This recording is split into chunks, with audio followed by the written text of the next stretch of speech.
You know, the 19th century in India. It was this incredible era of transformation, a time when some truly remarkable people stood up and challenged, well, everything about their society. So today, we're going to dive right into this pivotal moment in history. And really, that begs a huge question, right? What does it actually take to change an entire society?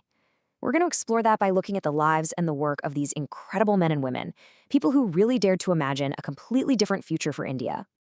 So, to really get a grip on their fight, you have to understand the world they were living in.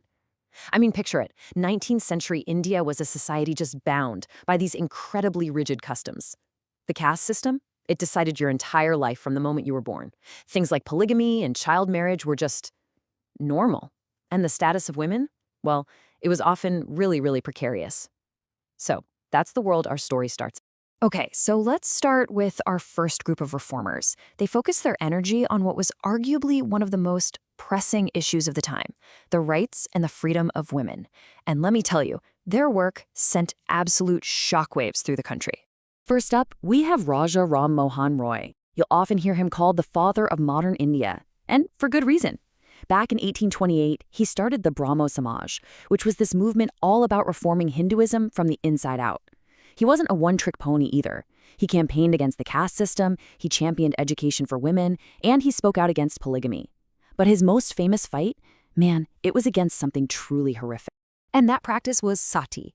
This was the custom of a widow being burned to death on her husband's funeral pyre, whether forced or coerced. It's just brutal to even think about. Rammohan Roy organized these relentless campaigns against it, and you know what? It worked.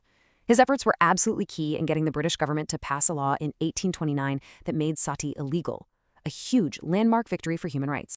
But the fight didn't stop there. It was picked up by another major figure of what's called the Bengal Renaissance, Ishwar Chandra Vidyasagar. This guy was a brilliant scholar, a passionate educator, and he was just deeply, deeply moved by the terrible situation women were in, especially widows, who were often just cast out and forced to live these miserable lives. And the scope of his work? It's just remarkable. Vidyasagar wasn't a guy who just talked a big game. He acted. He was this fierce advocate for allowing widows to remarry, and he played a pivotal role in getting the Hindu Widows Remarriage Act passed in 1856.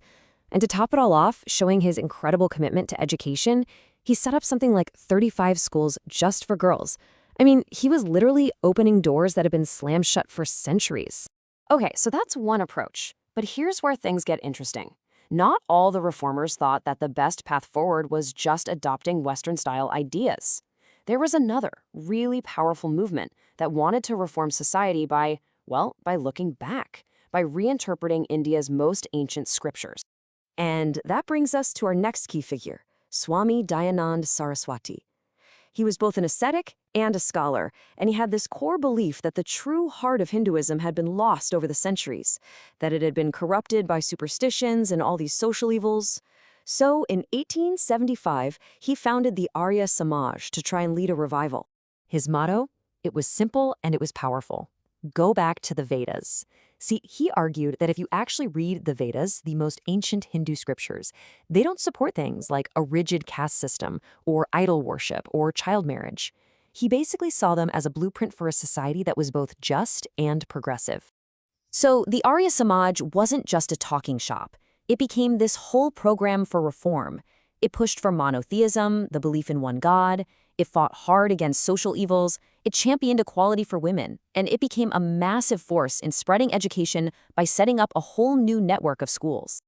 And this is where you can see a really fascinating difference in approach, right? Both Raja Rammohan Roy and Swami Dayanand Saraswati were super passionate about education, but their philosophies were different.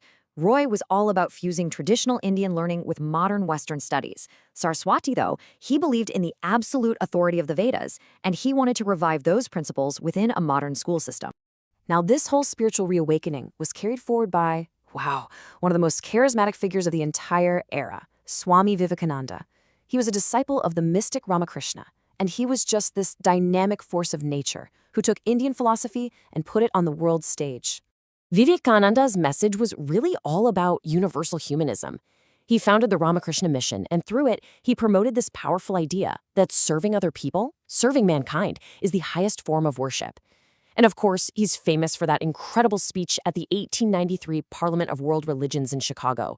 He just captivated everyone, talking about the oneness of all religions. And in doing so, he gave Indians a whole new sense of pride and self-confidence in their own spiritual heritage. So, we've seen reformers working from within the religious systems.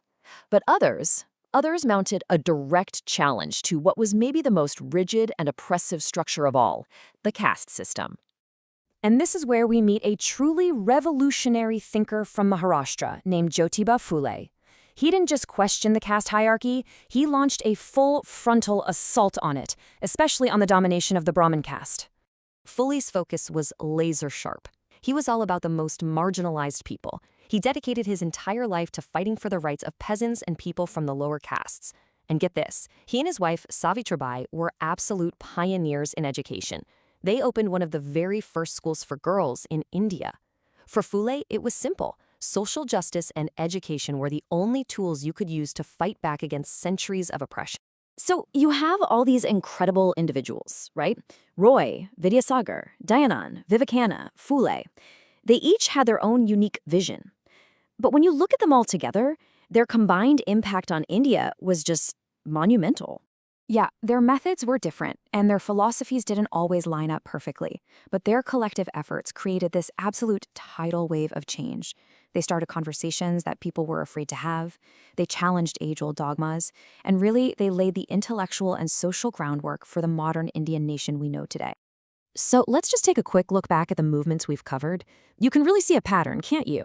You've got the Brahmo Samaj fighting against Sati, the Satya Samaj demanding social justice. Underneath it all, there was this deep shared desire to build a more humane, a more enlightened society. Each one was a vital piece of this giant puzzle. And that leaves us with one last thing to think about. I mean, the struggle for gender equality, the fight against caste discrimination, that whole debate between tradition and modernity, these aren't just dusty old history topics, are they? These are conversations that are still happening right now. So I'll leave you with this question to ponder. Which of these 19th century reforms do you think echoes the loudest in our world today?